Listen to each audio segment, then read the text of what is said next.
نحمده ونصلي ونسلم على رسوله الكريم أما بعد أعوذ بالله من الشيطان الرجيم بسم الله الرحمن الرحيم وإذا طلقتم النساء فبلغن أجلهن فأمسكوهن بمعروف أو سرحوهن بمعروف ولا تمسكوهن ضرارا لتعتدوا ومن يفعل ذلك فقد ظلم نفسه ولا تتخذوا آيات الله هزوا واذكروا نعمة الله عليكم وما أنزل عليكم من الكتاب والحكمة يعظكم به واتقوا الله واعلموا أن الله بكل شيء عليم وإذا طلقتم النساء فبلغن أجلهن فلا تعضلوهن أن ينكحن أزواجهن إذا تراضوا بينهم بالمعروف ذلك يوعظ به من كان منكم يؤمن بالله واليوم الآخر ذلكم أزكى لكم وأطهر والله يعلم وأنتم لا تعلمون صدق اللہ العظیم۔ گزشتہ آیات مبارکہ میں اللہ سبحانہ و تعالی نے خاندانی زندگی کو ختم کرنے کے حوالے سے ایک اہم قانون اور ضابطہ بیان فرمایا کہ اگر کسی مجبوری کے تحت میاں بیوی کا جو ایک رشتہ قائم ہوا ہے وہ آپس میں احسن طریقے سے نبھا نہیں کر پا رہے تو اب اس کو ختم کرنا ہے تو اس کے لیے زیادہ سے زیادہ 2 طلاقیں ان کا مرد کو استعمال کرنا چاہیے، اور وہ بھی یہ ہے کہ ایک طلاق ایک طہر اور باقی میں دی جائے، اور دوسری طلاق اگر دینی ہی ہے تو دوسرے طہر اور باقی میں دی جائے۔ جب تک ایک مرد نے اپنی عورت کے لیے اس حق کو 2 دفعہ استعمال کیا ہے، یعنی 2 طلاقیں دی ہیں، اس وقت تک مرد کے لیے گنجائش ہے کہ وہ اس عورت سے عدت کے اندر دوبارہ رجوع کر سکتا ہے،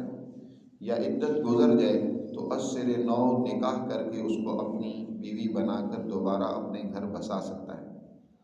لیکن اگر کسی نے تیسری طلاق دے دی تو اس کے بارے میں، یا 3 طلاقیں ہی بیک وقت کسی نے دے دی، اس بارے میں تفصیل سے کل بات ہوئی تھی کہ اب اس عورت سے رجوع کرنے یا اس کو اپنے نکاح میں لانے کا کوئی راستہ باقی نہیں رہا، یہ رشتہ بالکلیہ ختم ہو گیا۔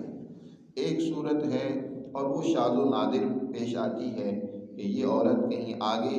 نکاح اور شادی کرتی ہے، اتفاق سے دوسرا شوہر فوت ہو گیا، یا دوسرا شوہر اس نے بھی کسی وجہ سے اس کو طلاق دے دی اور اس سے علیحدگی اختیار کر لی۔ اب یہ عورت دوبارہ سے اپنی زندگی کو بسانے کے لیے پہلے شوہر سے رجوع کرتی ہے، یا وہ رسا اور سرپرست آپس میں دونوں کا رشتہ قائم کرنا چاہتی ہیں، تو اب اس کی گنجائش ہے۔ قرآن مجید نے ان مسائل کو بیان کیا، اور ساتھ اس زمانے میں جاہلیت کے دور میں جو اس رشتے کو خراب کرنے کے حوالے سے بے راہ روی موجود تھی، اس حوالے سے قرآن نے 2 ٹوک قانون سازی کر کے ان تمام جاہلیت کے دور کی رسومات اور خرابیوں کو بالکلیہ ختم کر دیا۔ زمانہ جاہلیت کے اندر عموماً یہ ہوتا تھا کہ عورتوں کو تنگ کرنے کے لیے طلاق دے دی،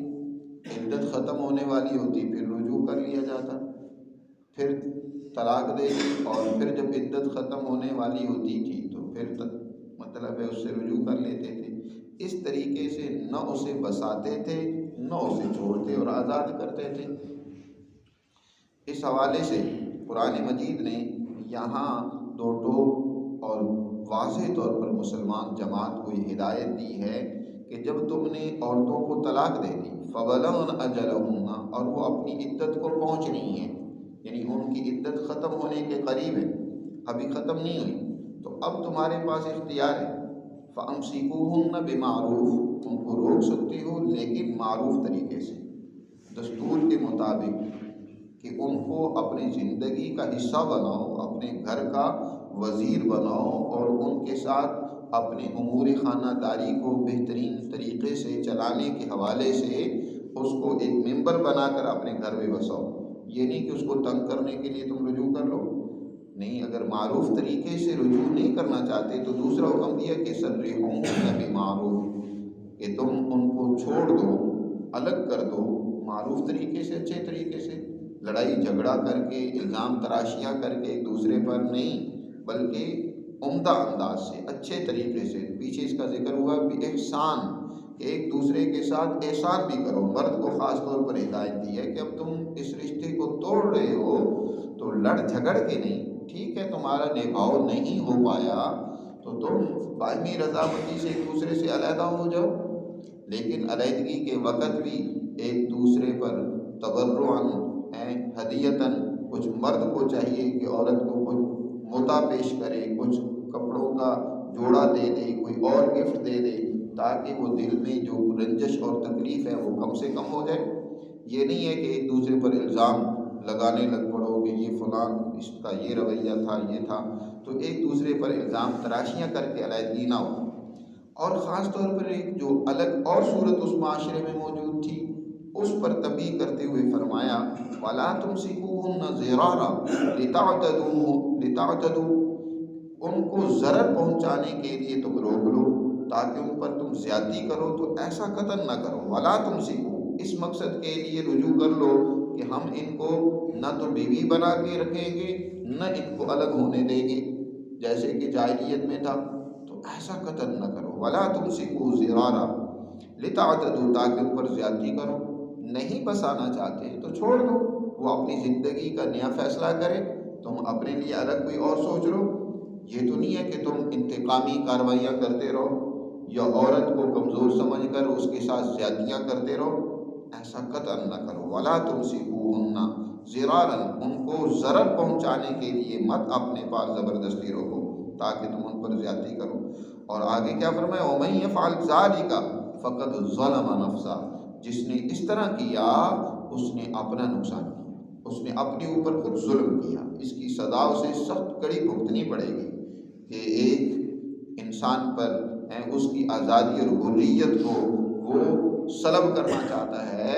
اور وہ اس کے اوپر زیادتی کرنا چاہتا ہے۔ یہ زیادتی اس پر تو بعد کی بات ہے، یہ خود اپنے اوپر زیادتی کر رہا ہے، اس کا خمیازہ اسے بھگتنا پڑے گا۔ وَمَن يَفْعَلْ ذَلِكَ فَقَدْ ظَلَمَ نَفْسَهُ وَلَا تَتَّخِذُوا آيَاتِ اللَّهِ هُزُوًا، ایک اور بھی اس معاشرے میں خرابی تھی، اس رشتے کو بسا اوقات دل لگی کے طور پر ایسی ہنسی ہنسی مذاق میں طلاق دے دی اور رشتہ ختم کر دیا۔ تو قرآن نے کہا یہ مذاق اور کھیل کا رشتہ نہیں ہے۔ کوئی بھی معاہدہ ہوتا ہے وہ معاہدہ کھیل تماشا نہیں ہوتا۔ یہ نہیں آپ کے حکمرانوں کی طرح وہ کہیں جی ہماری باتیں حدیث تھوڑی ہیں، ہمارے معاہدے حدیث تھوڑے ہیں۔ جو معاہدہ کیا جاتا ہے اس معاہدے کی پاسداری کرنی ہوتی ہے۔ اس کو یہ کہہ کر یہ قرآن و حدیث تھوڑی ہی ہے، اس معاہدے کو تار تار کر دینا یا کسی اور وجہ سے اس کو خراب کر دینا، توڑ دینا، یہ تو بہت بڑے ظلم کی بات ہے، یہ تو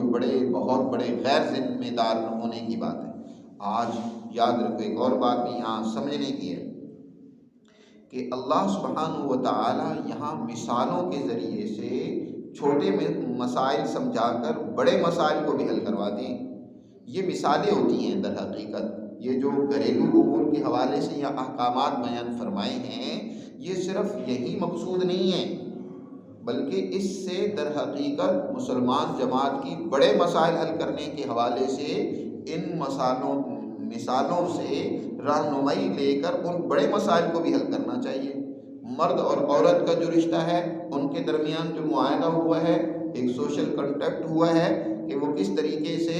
آپس میں اس چھوٹی سی اجتماعیت کو احسن طریقے سے چلائیں گے، اپنی اولاد کو پروان چڑھائیں گے، نسل انسانیت کو آگے بڑھائیں گے، لیکن اس کو انہوں نے کھیل تماشا بنا رکھا ہے جی۔ کبھی کیا کر دی طلاق دے دی، پھر رجوع کر لیا، کھیل تماشا بنا لیا۔ یا اسی طرح کوئی بڑا معاہدہ ہے، حکمران اپنی عوام اور رعایا سے کوئی معاہدے کرتے ہیں لیکن بعد میں ان کی پاسداری نہیں کرتے، ان کی دھنیاں اڑاتی ہیں جی ہم نے تھوڑے ہی قرآن و حدیث کی بات بیان کر دی تھی، یہ کہہ کر اس معاہدے کی خلاف ورزی کرنا یہ قطعاً درست نہیں، یہ در حقیقت اللہ کے احکامات اور قوانین کا مذاق اڑانا ہے، اس کی ہدایات کے ساتھ کھیلنا ہے۔ تو قرآن نے فرمایا وَلَا تَتَّخِذُوا آیَاتِ اللَّهِ هُزُوًا، اللہ کی آیات کو ہزوا اور مذاق نہ بناؤ۔ حضور نبی کریم صلی اللہ علیہ وسلم نے ارشاد فرمایا کوئی آدمی اپنی عورت کو ہنسی میں بھی طلاق دے دے گا تو وہ واقع ہو جائے گی، مذاق میں بھی طلاق دے دے گا۔ حضور نے ارشاد فرمایا حزلہن جد و جدہن جد، کہ یہ عورت کو طلاق دینا ہے، غلام آزاد کر دینا،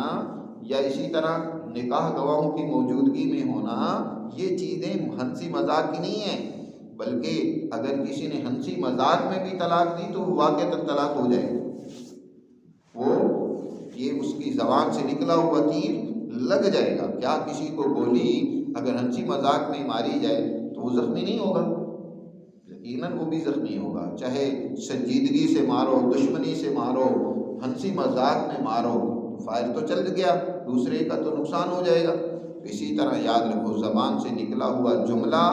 یہ مذاق نہیں ہے، یہ حقیقت پر مبنی ہے، تو اللہ کی آیات کو مذاق نہ بناؤ۔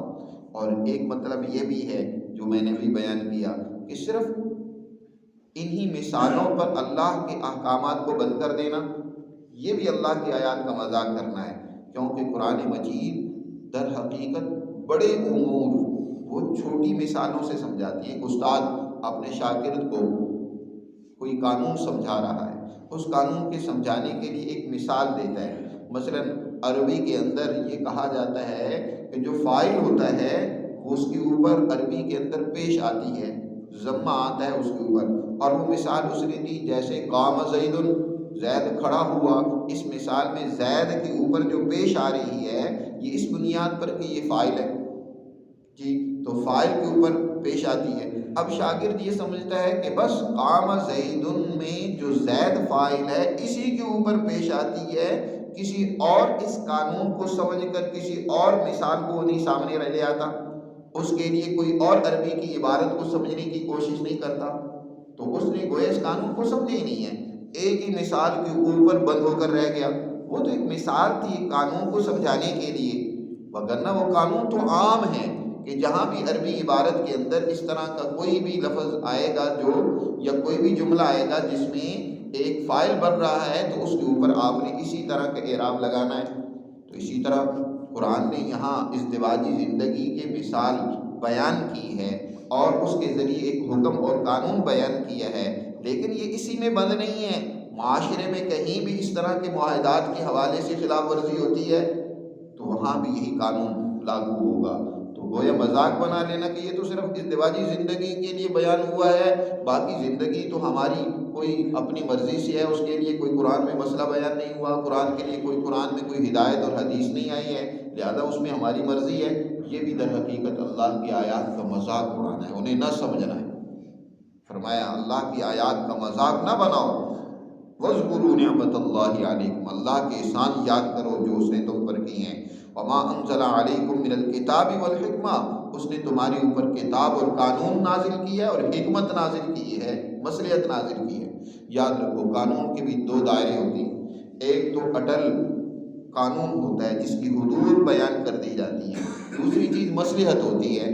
مصلحت میں حدود نہیں بیان کی جاتی ہیں، لیکن وہ ایک ایسا علم ہوتا ہے جس کے تحت حکمت جس کو کہا جاتا ہے یا مصلحت کہا جاتی ہے کہ بندوں کو ہدایت دی جاتی ہے کہ اس سے تم نے تجاوز تو نہیں کرنا، البتہ اس کام کو کرنے کے لیے تم اپنے لیے کوئی بھی بائیلاز، کوئی بھی ضمنی قانون، کوئی بھی طریقہ کار اختیار کر لو، آپس میں طے کر لو، تو اس میں کوئی حرج کی بات نہیں۔ جیسے پیچھے مسئلہ گزرا ہے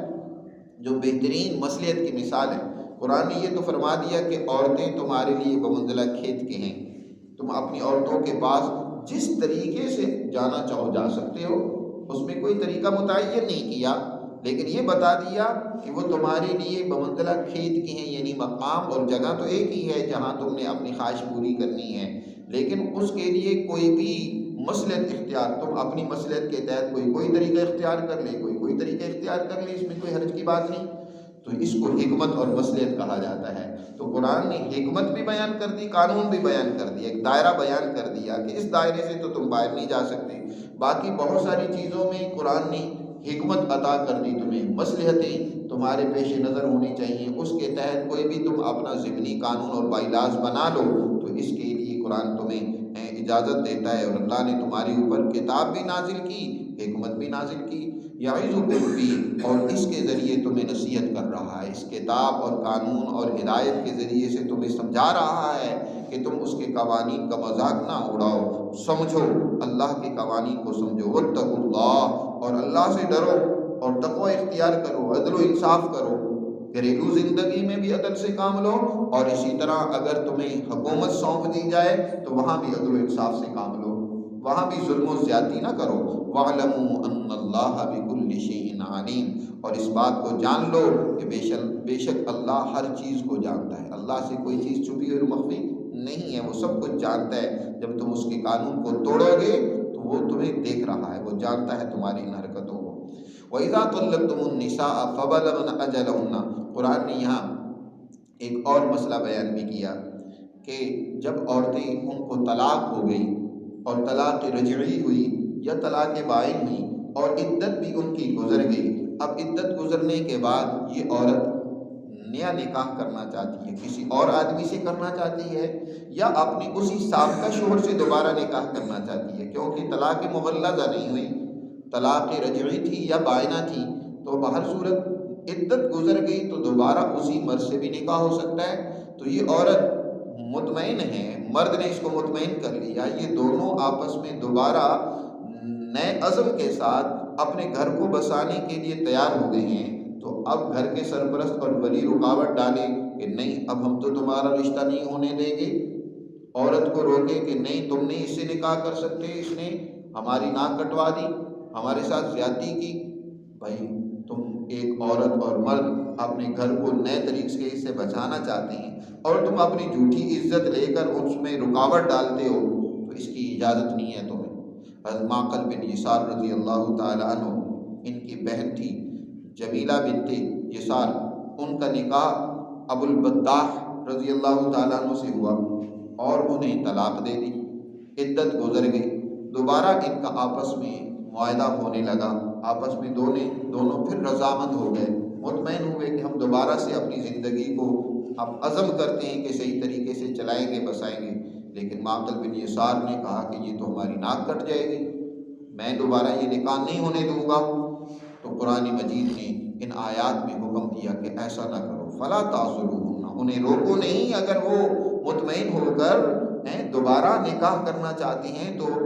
اولیاء کو، سرپرستوں کو ہدایت دی جا رہی ہے کہ تمہیں اس حوالے سے رکاوٹ نہیں ڈالنی چاہیے۔ فرمایا وَإِذَا طَلَّقْتُمُ النِّسَاءَ، جب تم طلاق دے دو عورتوں کو، فَبَلَغْنَ أَجَلَهُنَّ، اور وہ اپنی عدت پوری کر چکے، تو فَلَا تَعْضُلُوهُنَّ، انہیں روکو نہیں، أَن يَنكِحْنَ أَزْوَاجَهُنَّ إِذَا تَرَاضَوْا بَيْنَهُم بِالْمَعْرُوفِ، یہ کہ وہ نکاح کر لیں اپنے شوہروں سے، سابقہ شوہروں ہی سے، یا کسی اور جگہ نکاح کرنا چاہتی ہیں، تم بیوہ بنا کر گھر میں ان کو بٹھائے رکھو ساری زندگی، اور وہ کسی دوسری جگہ نکاح کرنا چاہتی ہے، رکاوٹ ڈالتے ہو کہ نہیں اب ہم نہیں تمہارا نکاح کرنے دیں گے، اب تمہارا نکاح نہیں ہوگا، پہلے تم نے زندگی بسائی نہیں ہے، اس پر جبر کرو، زیادتی کرو، تو نہیں، اذا تراضوا بینہم، جب وہ آپس میں راضی ہوں۔ اس سے یہ بھی معلوم ہوا عورت کی رضامندی اور خوشنودی بھی ضروری ہے،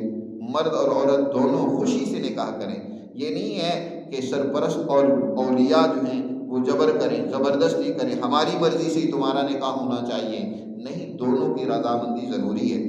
یہاں بھی ایک انتہا ہے، دو انتہائی یہاں بھی موجود ہیں۔ ایک انتہا تو یہ ہے کہ سرے سے بچی اور بچے کی کوئی رضامندی کو دیکھا ہی نہیں جاتا، ان کی کوئی رائے ہی نہیں دی جاتی، اس حوالے سے ان کی کیا رضامندی ہے، کیا پسند ہے، اس پسند کو کوئی سامنے نہیں رکھا جاتا۔ اور دوسری طرف یہ انتہا ہے کہ بچوں کو آزاد چھوڑ دیا، وہ اپنی مرضی سے اپنے رشتے ڈھونڈتے پھریں، طے کرتے پھریں، وہ تو بھی بچے ہیں، عقل کے کچے ہیں، غلط فیصلے کر لیں گے، جذباتی فیصلے کر لیں گے،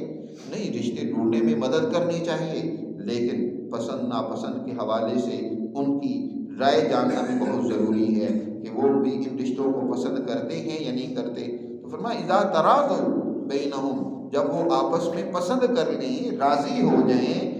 کہ ہم دوبارہ سے نکاح کر لیں یا کسی دوسری جگہ اپنا گھر بسا لیں، بالمعروف، معروف طریقے سے، قرآن ہر جگہ پر معروف کا لفظ استعمال فرماتا ہے. معروف عرف کو کہتے ہیں، یعنی جس کو عرف میں بھی اچھا سمجھا جاتا ہے.